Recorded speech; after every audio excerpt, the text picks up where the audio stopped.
This isn't gonna work well. It's fun. Sometimes he's naughty. Sometimes he's nice. But every time he's Dirt Guy. It's Dirt Guy Drive Time with your host, Dirt Guy. Hey! Well, welcome to Dirt Guy Drive Time, the show where anything goes, but mostly it's just my mouth talking about me on my way home from work. Me is my favorite subject. You guys know that, right? Let's see. I've got a kind of monthly now model railroad show. I've got a twice monthly railroad show. I've got mid-month railroad shows. I've got 4 Dirt Guy Drive Times a week and 2 videos a week coming out on The Vibe, my new channel. So I must like to talk to people. I must love the attention because I'm certainly getting it. Hey, quick update, stuck in traffic. This is amazing. Now, I don't love the traffic. Well, let's not get that wrong. I don't love the traffic, but 2 things I love about traffic right now. One is no background noise, or hardly any. Anyway, that's a big truck. I got a story about a big truck to tell you in just a minute. So it's quiet in here. It's easier to hear the subtle nuances in my tone without the background noise.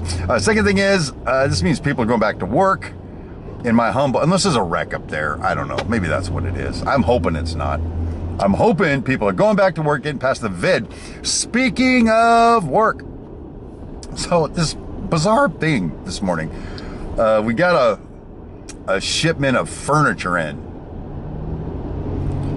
4 rooms of furniture that occupied a 20-foot container. It was funny because the truck that was pulling the trailer was like a really big truck. It's not like one of those ones that you normally see pulling a container. It was like a long hauler, let us say. And so the truck shows up, and out of the truck it gets the tiniest little Mexican girl I've ever seen in my life. Well, Latina girl. Let's not call her Mexican. That's racist. I am not about racism. Matter of fact, we might have to talk about that at some point. But let's not digress right now.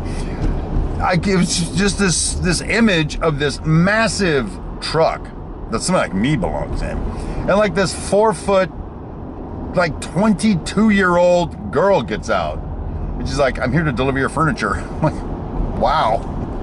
How does that truck not drive you when you're driving around? It was an amazing way to start the day. I got pictures of it. Not of her, though. That would be creepy. Got some furniture in. Now, this furniture that we got is for my 4 model rooms in our 200-unit hotel. And the owner said, hey, he's no longer the Cobra. He's just the owner. He said, hey, you're getting your furniture Thursday. Can we come by Friday and see it all set up? Hey, dude. Furniture goes up on the 4th floor. I don't have any operational elevators right now. It's about 30 crates. We've got to open the crates to make this stuff small enough to fit through a window to get to the 4th floor. We got to figure out how to set this crap up. It's like pieces. It's like the IKEA version of furniture, from what I can tell, anyway. So I told him no. I said, nope. I will let you know, sir, when you can come by. I love doing shit like that because when I first started hanging out with these people, on this just in, it's him calling me right now. Oh, I may regret that later. I just rejected the call. When I first started hanging out with these people, they terrified me. You know, it's like whatever they wanted, they got. But now, it's like, no. You're not getting it. Like, what do you mean no? It's my hotel. Well, not until it's paid for. It's my hotel right now. So anyway. Yeah, and that's about the most exciting thing that's happening at work right now. Frankly, still moving into the exercise room, which we're putting drywall in and junk like that. The problem with the exercise room is it is warm in there, and there's no air conditioning, no air movement. I'm calling OSHA. No, I'm not. I don't like. That's the new Cobra, by the way. So, hey, how about a Wild Kingdom update? We'll start with Geophry, my Rosebush. Very excited to have Geophry as part of the family. And, you know, I was sitting out there hanging out with the wife on the porch. And poor Geophry, he's lost some of his perk. He had some roses when I brought him home.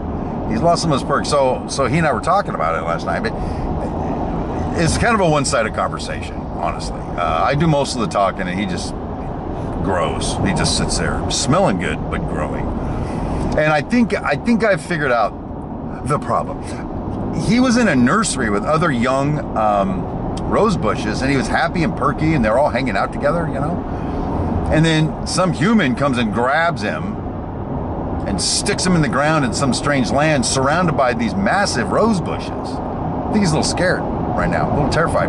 Doesn't understand his new world.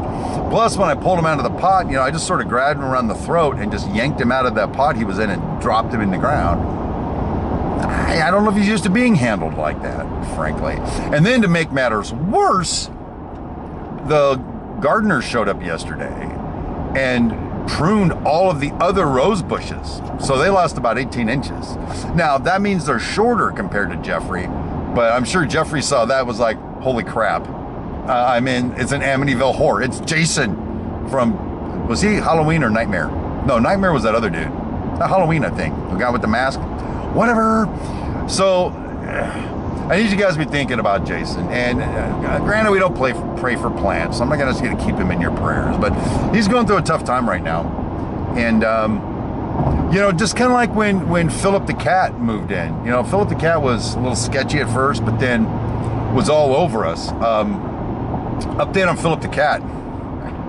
Philip the cat used to come over every time we were out. Meow, meow, meow, meow. Jump up on mom's lap, purr like a mother effer, hang out in the house, watch TV with us. It was an awesome experience. One day, Philip the cat disappeared. He's gone for like 3 days. All of a sudden, we saw Philip the cat. He comes back. Meow, meow, meow. Hey, Philip, welcome back. Where you been? Been whoring around somewhere? That was about for a day, and then Philip the cat disappeared for like 3 weeks. 3 weeks. Philip the cat came back, and he just stared at us, and then he walked away. He just left. Well, I get up at like 3:30 in the morning, and I'm in the bathroom doing my thing, okay? And all of a sudden, I hear the doggy door open, and here comes this meowing yellow cat, goes over to the laundry room where his food bowl is, scarfs it down, and then bails. He's been doing that for probably a couple of weeks, and we got tired of it. So last time he did, I came walking around there and in the laundry room, picked him up, opened the front door, and whoosh, there he went. Out the front door, baby. I kicked him out. Hey, you're not gonna freeload here, baby. And I never saw Philip again after that. No big loss at this point. My wife's heartbroken, but you know, she's a girl, whatever. And then I guess last but not least, if you guys remember last season, we ended up with Sluggo the spider and Brutus the spider. These awesome spiders that were hanging out off the porch. And as long as they're on the outside of the porch, they can spider away. It doesn't bother us. It's when they come onto our side that we get a little crazy and we squash a bitch, okay? But not these guys. And last season, Brutus, I'd come home from work and I'd see his web there, and I'd walk over to his web and I'd call his name, and the little spider would come down. He'd come see me. My wife's like, no way does he do that.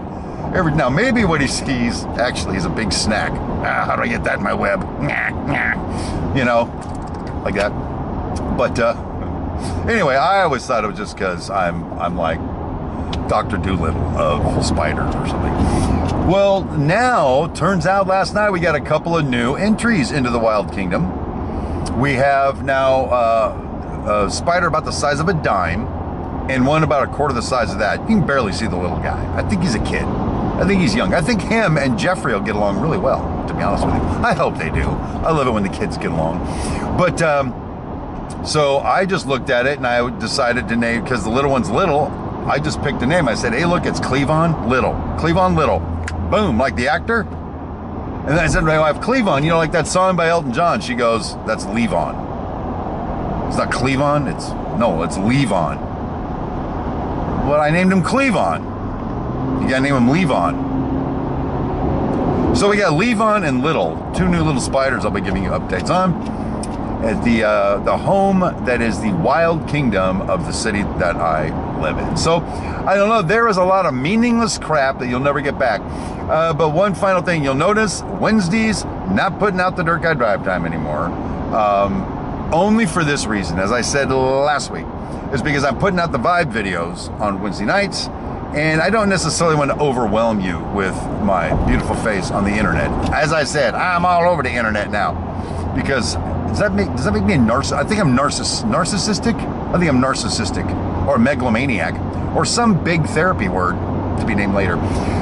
Okay, I think that's actually it for the report. I don't know how long this video is. I don't know how long you stuck around, but I appreciate you doing it. And until I see you tomorrow for our Friday weekend wrap-up report, my name is Steve Brown, and be nice to Geoffrey.